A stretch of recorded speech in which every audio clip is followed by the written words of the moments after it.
The thing about being the family scapegoat is that people stop seeing you as a person. You become a role, a punching bag, the one they can all agree to look down on.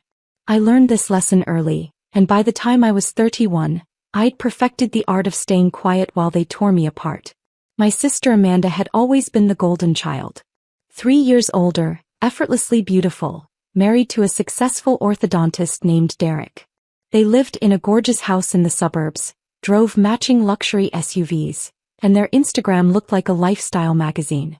Meanwhile, I was Emma, the younger sister who never quite figured things out, according to family consensus. I worked as a financial analyst, which sounds impressive until my family explained it. She crunches numbers for other people's money, my mother would say with a dismissive wave. Nothing creative. Very boring work. The fact that I made $240,000 a year never came up in their assessments of my worth. I dressed simply, drove a modest car, lived in a small apartment. I didn't advertise my success because I'd learned early that it only made them uncomfortable. Amanda, meanwhile, advertised everything. New designer bags appeared in her posts weekly. Vacation photos from Cabo, the Maldives, Greece. The Christmas after she got married, she surprised everyone with Cartier bracelets. $8,000 each, she made sure to mention. Our mother wore hers constantly, showing it off to her book club friends. What nobody knew was that I'd been the one making Amanda's minimum payments for the past 4 years. It started innocently enough. She called me crying one night, her voice panicked. I made a mistake. Derek doesn't know, but I maxed out a credit card on the house renovations. The payment is due and I'm short. Can you cover it just this once? I'll pay you back. The payment was $890. I sent it without hesitation because that's what sisters do. The second time was 3 months later. The renovation went over budget. Just $1,200 this time. I promised last time. Then it was the car payment. Then another credit card I didn't know existed. Then a personal loan she'd taken out for a business opportunity that fell through. By the end of year 1, I'd paid $23,000 of her debt. I'm going to pay you back everything, she swore each time. Derek's getting a raise. I'm cutting back. You're literally saving my marriage. If he finds out I spent this much, he'll leave me. So I kept paying. Every month, like clockwork, I'd transfer money to cover her minimum payments across 4 credit cards and 2 loans. The amounts crept up, $2,800 a month, then $3,200, then $3,600. She kept spending, kept accumulating, kept coming back with tears and promises. By year 4, her total debt had ballooned to $87,000. I'd personally paid $41,300 in minimum payments alone. Money that barely touched the principal because her interest rates were astronomical. She'd never paid me back a single dollar. The financial analyst in me knew this was unsustainable. The sister in me kept hoping she'd change. Then came Thanksgiving. My mother's dining room was decorated like a Martha Stewart fever dream. Fall leaves scattered artfully across the table, monogrammed napkins, a centerpiece that probably cost more than my monthly rent. 23 family members crammed into the house. Parents, aunts, uncles, cousins, Amanda and Derek, their 2 kids. I arrived in my usual style. Simple sweater, jeans, a pie from the grocery store bakery.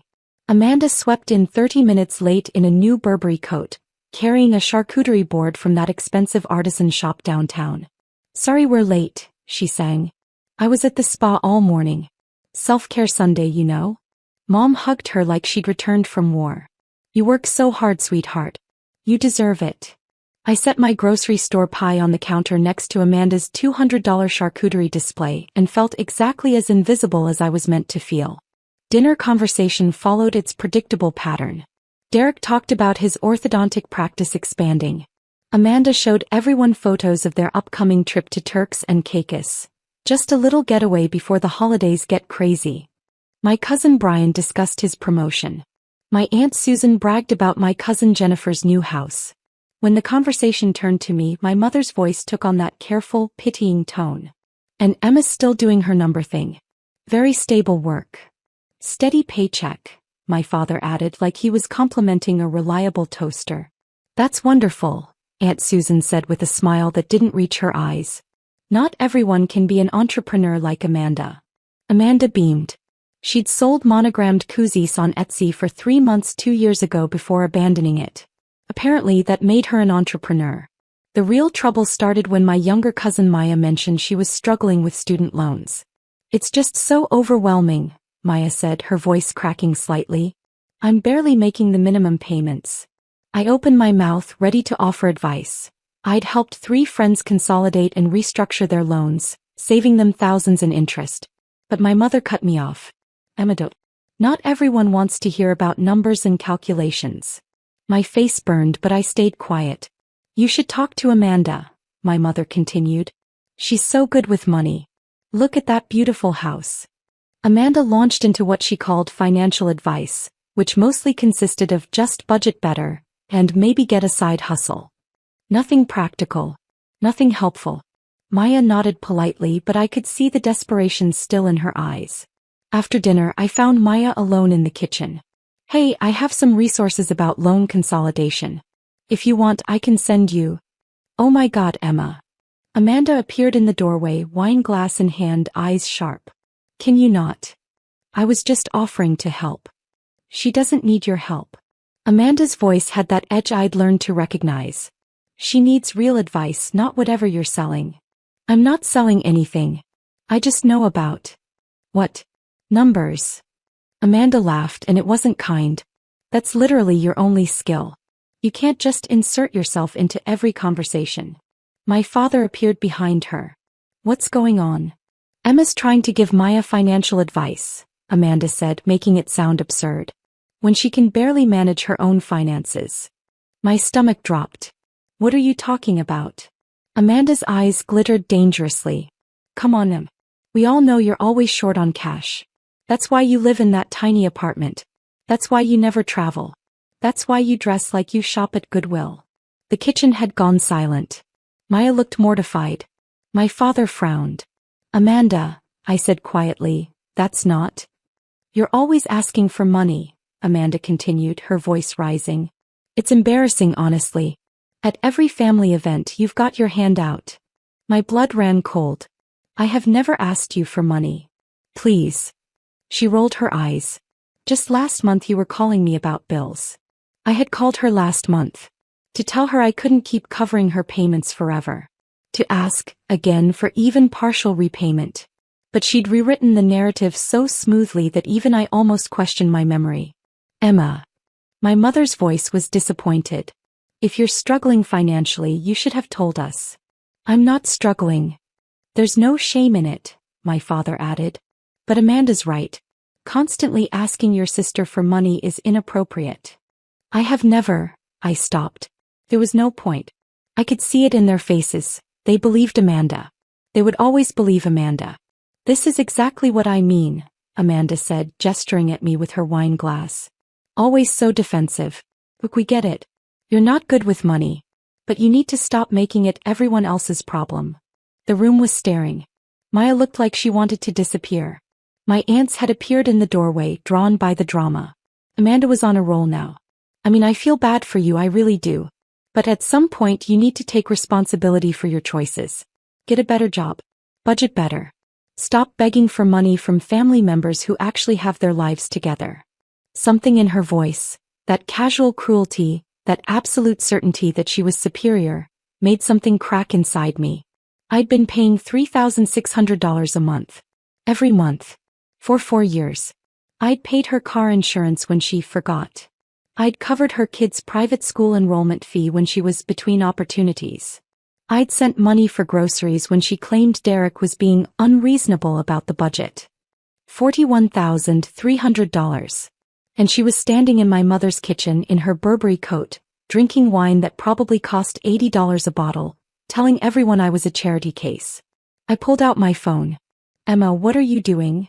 My mother's voice was sharp. Taking responsibility for my choices, I said calmly. I opened my banking app and navigated to scheduled payments.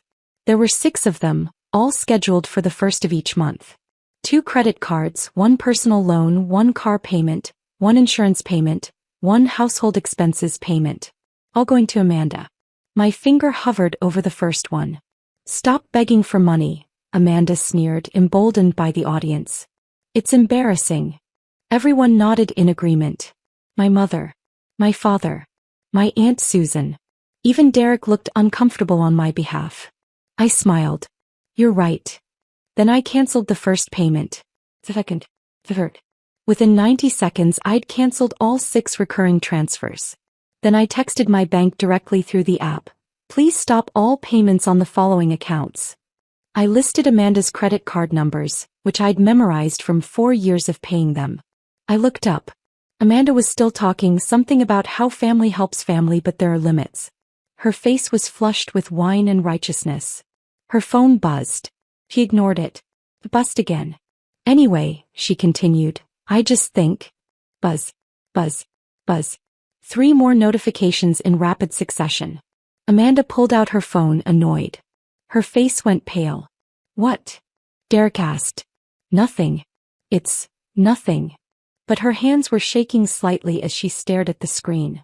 I could imagine what she was seeing. Credit card payment failed. Auto-pay declined. Insufficient funds for scheduled payment. My bank moved fast. Her phone rang. She declined the call.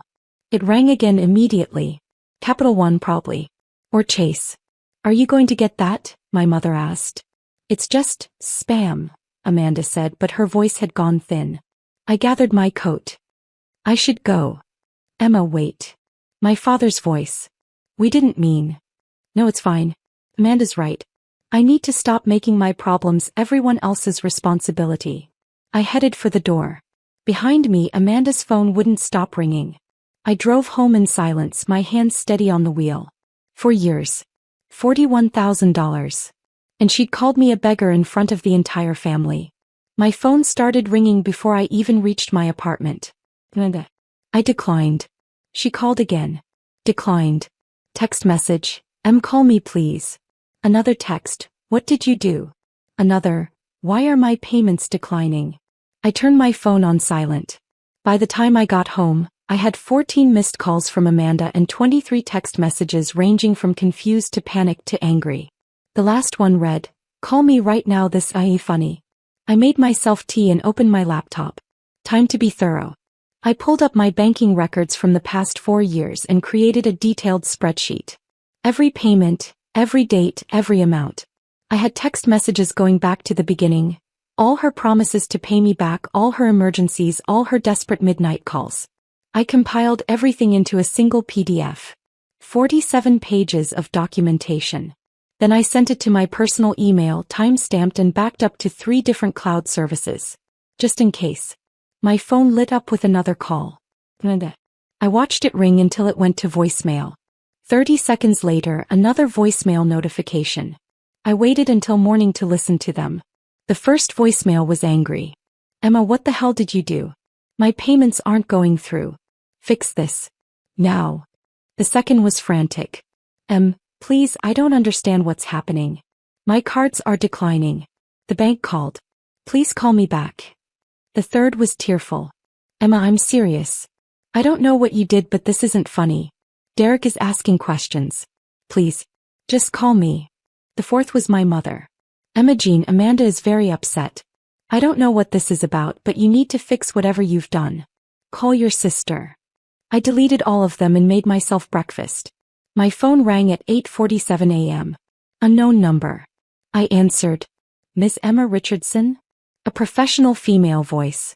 Speaking. This is Janet from Chase Bank Customer Service. I'm calling regarding a payment arrangement you had set up on an account ending in 7734. Amanda's primary credit card. I need to verify your authorization to cancel this recurring payment. I set up the payment from my personal account, I said calmly. I'm canceling it effective immediately. I see. And you understand this may result in late fees and interest charges on the cardholder's account. I do. May I ask why you were making payments on someone else's credit card? Family arrangement that's ending. Brief pause. I understand. The cancellation is confirmed.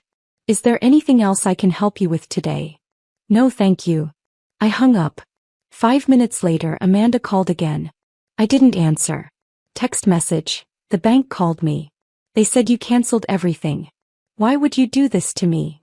I responded with a single message. You said I need to stop asking you for money. I'm respecting your wishes. My phone immediately rang. I declined. Another text. That's not what I meant and you know it. Me, you were very clear. In front of everyone. I'm just a beggar who's embarrassing the family. I'm removing myself from being your financial problem. Amanda, please. I have $87,000 in debt. I can't make these payments. I stared at that message for a long moment. She just admitted it. In writing. The debt I'd been covering. Me, then perhaps you shouldn't have spent that $87,000. This is no longer my responsibility. Best of luck with your budget. I muted the conversation. By Monday morning, the situation had escalated beautifully. My mother called at 7:15 a.m. Emma, what have you done? Good morning, Mom. Amanda is having a breakdown. Her credit cards are maxed out and she's getting calls from collection agencies. Did you do something? I stopped paying her bills. Silence. You, what? I've been paying Amanda's credit card bills, car payment, insurance and personal loan payments for the past 4 years. On Thanksgiving she told the entire family I was a beggar who was always asking her for money. So I stopped paying. Emma, that's not, she didn't mean. She called me embarrassing, Mom. In front of everyone. She told everyone I couldn't manage money while I've been paying $3,600 of her bills every single month. $3,600. My mother's voice cracked. Every month. Every month for 4 years. I have documentation of every payment. Why didn't you tell us? She asked me not to. She said it would ruin her marriage if Derek found out how much debt she had. My mother was quiet for a long moment. Emma, regardless of what Amanda said, you can't just cut her off like this. She needs. No. My voice was firm. She needs to take responsibility for her choices. Her words. I'm done enabling her spending addiction while she tells everyone I'm the one with money problems. She's your sister. And I've given her $41,300 over 4 years. Without a single dollar paid back. While she bought Burberry coats and went to Turks and Caicos and called me a charity case. My mother had no response to that. If she needs help, I continued, she should ask her husband. Or get a job. Or sell some of those designer bags. But she's not getting another dollar from me. I hung up. Tuesday afternoon my father called. Emma, we need to talk about this situation with Amanda. There's no situation, Dad. I'm simply no longer paying bills that aren't mine. She's in real trouble. The credit card companies are threatening to send her to collections. She's going to ruin her credit. She ruined her credit by spending money she didn't have. That's not my problem. Don't you care about your sister? The question hit harder than it should have. Did I care? Of course I did. That's why I'd paid for 4 years. That's why I'd sacrificed vacations and investments and my own financial goals to keep her afloat. But caring about someone doesn't mean drowning with them. I care enough that I enabled her for 4 years, I said quietly. I care enough that I've paid over $40,000 of her debt. I care enough that I protected her marriage by keeping her secrets. But I don't care enough to let her humiliate me publicly while I bankrupt myself for her designer lifestyle. That's very selfish, Emma. Then I'm selfish. She needs to figure this out herself. What if she loses her house? She lives in a house Derek pays for. She'll be fine. What if Derek leaves her when he finds out? Then maybe she shouldn't have lied to him for 4 years about $87,000 in secret debt. My father sighed. You've changed, Emma. You used to be kind. I used to be useful, I corrected. There's a difference. Wednesday brought a new development. My cousin Maya called. Emma? It's Maya. From Thanksgiving. Can we talk? Of course. I wanted to apologize. For what happened. I had no idea what was going on, and watching Amanda say those things about you when you were just trying to help me, I felt terrible. It's not your fault, Maya. I know, but, look, something weird is happening. My mom talked to your mom and apparently Amanda's having some kind of financial crisis? And it has something to do with you. I should have stayed quiet. But Maya had been genuinely kind in her message and she'd asked directly. Amanda's been in significant credit card debt for years, I said carefully. I was helping her by covering her minimum payments. She asked me to keep it secret. At Thanksgiving she told everyone I was constantly asking her for money, which was a complete lie. So I stopped paying her bills. Wait. Maya's voice changed. You were paying her bills? While she was telling everyone you couldn't manage money? For 4 years. Oh my God. It's fine. I just decided it was time to stop. How much were you paying? That's between Amanda and me. Emma. How much? I hesitated. About $3,600 a month. $41,000 total over 4 years. Maya was quiet for so long I thought she'd hung up. Maya. That's insane, she whispered. She was wearing a new Burberry coat. She was talking about Turks and Caicos. She was giving me financial advice. I know. And you were paying her credit cards. Yes. While she called you a beggar. Yes. Emma, you need to tell everyone. The whole family needs to know what she did. I'm not telling anyone anything. This is between Amanda and me. But she humiliated you. And if I tell everyone, I'll look petty and vindictive. She'll spin it as me trying to hold money over her head. Trust me, Maya. The best revenge is just letting her deal with the natural consequences of her choices. But Maya, bless her Gen Z heart, had other ideas. Thursday evening my phone started blowing up. My Aunt Susan called. Emma, honey, Maya told me what's been going on. Great. I don't want to talk about it, Aunt Susan. No, listen. I had no idea. None of us did. The way Amanda spoke to you at Thanksgiving. If we'd known you were helping her financially this whole time. It doesn't matter. It's done. It matters very much. Your mother is beside herself. We all are. Why is everyone acting like I did something wrong? I stopped paying bills that weren't mine. That's all. Sweetheart, nobody thinks you did anything wrong. We're horrified at how Amanda treated you. Your Uncle Frank is ready to drive over there and give her a piece of his mind. Please don't. This is between siblings. After what she said to you. After how she humiliated you while you were literally keeping her afloat. Emma, that's beyond. Aunt Susan. Kept my voice level. I appreciate your support. But I need everyone to let this go. Amanda needs to figure out her finances. I need to move on. That's all. But the calls kept coming. My cousin Brian, dude, I had no idea. That's messed up. My Uncle Frank, that girl needs to learn some respect. My cousin Jennifer, oh my God, Emma, I'm so sorry. Even Derek called. Emma. His voice was strained. Can we talk? If this is about Amanda's debt, you should talk to her. I did. She finally told me everything. The credit cards, the personal loan, the fact that you've been covering it. I'm sorry you had to find out this way. Why are you apologizing? Jesus, Emma, you've been paying thousands of dollars a month for years. It's done now. She told everyone you were asking her for money. I know. While you were literally paying her bills. I know, Derek. I'm so sorry. His voice cracked. I had no idea she was in this much debt. I handle our joint accounts, but she kept saying she had her own money from her Etsy thing. I didn't know she'd maxed out cards in her name only. And I definitely didn't know she was lying about you. It's okay. It's not okay. What she said to you was cruel. And it was a lie. And now our entire financial situation is... He stopped. That's not your problem. I'm sorry.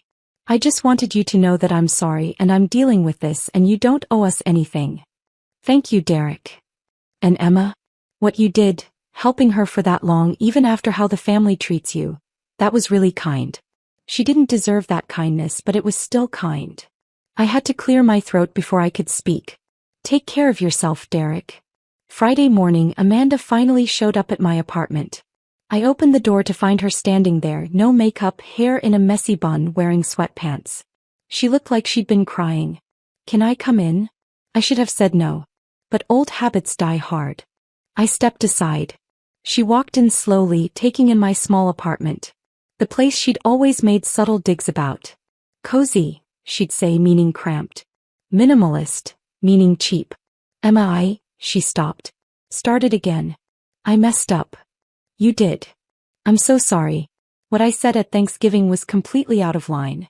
I was drunk and stupid and I wanted to sound successful in front of everyone and I threw you under the bus.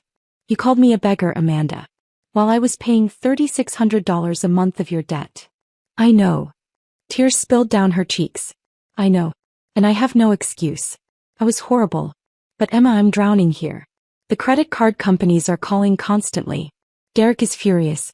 He's talking about making me get a job and sell my car and cancel the Turks and Caicos trip and... Good. She looked up shocked. Good, I repeated. You're $87,000 in debt, Amanda. You should get a job. You should sell the luxury SUV. You absolutely should cancel the Caribbean vacation. But Derek will know how bad it is. Derek already knows. He called me yesterday. Her face crumpled. This is going to ruin my marriage. No. Your lying ruined your marriage. Your spending ruined your marriage. Not me stopping enabling you. Please, just a few more months. Just until I figure something out. I'll get a job, I promise. I just need time to... No. Emma, please. I gave you 4 years, Amanda. 4 years of just one more month. 4 years of promises you never kept. 4 years of excuses and emergencies, and I'll pay you back. And you know what I got for it? Public humiliation and being called a charity case by the person I was literally keeping afloat. I was wrong. You were cruel. There's a difference. I walked to the door and opened it. I'm done. Figure it out yourself. I can't. Then maybe you should have thought about that before you spent $87,000 you didn't have.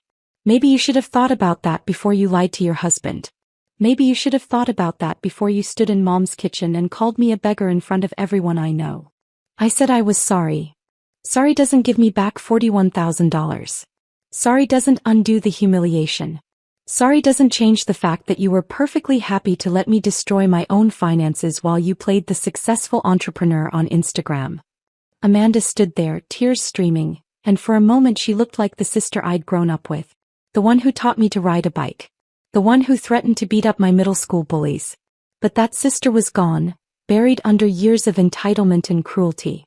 I really am sorry, Em. I believe you're sorry you got caught. I believe you're sorry you're facing consequences.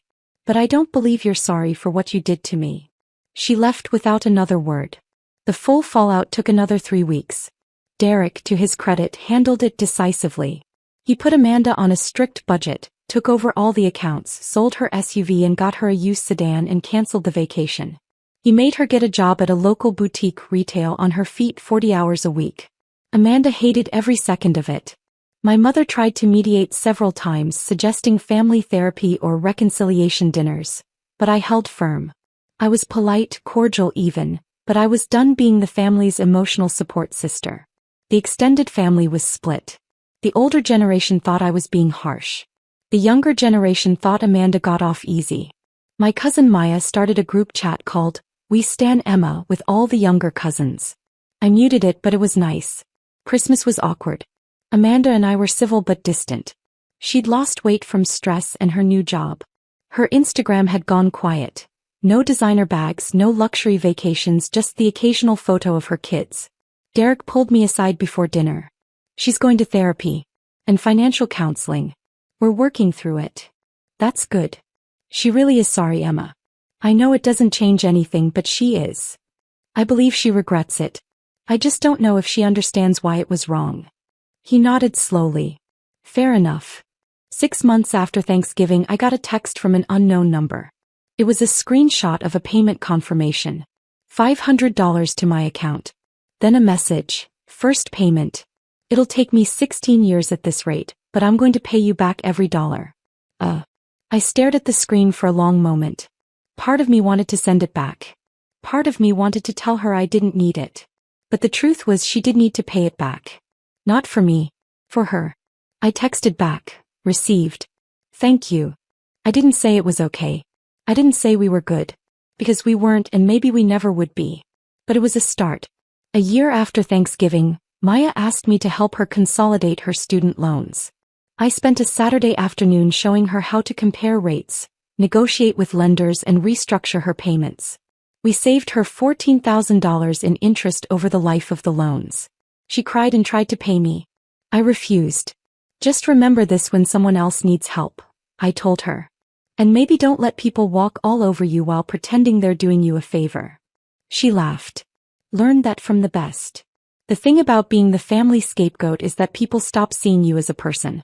But the thing about stepping out of that role is that you start seeing yourself clearly, not as the villain in someone else's story but as the protagonist of your own. I'm 32 now. I still work as a financial analyst. I still live simply. I still drive a modest car.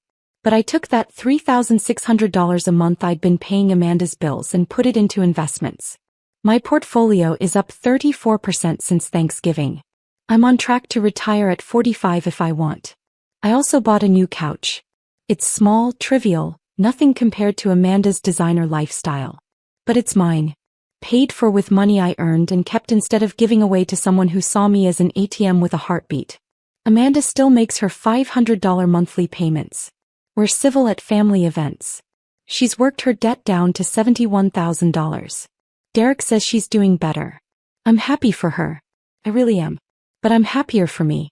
Because for the first time in my life, I'm not the family scapegoat. I'm not the sister who enables and sacrifices and disappears. I'm just Emma. And Emma doesn't beg for money. He never did.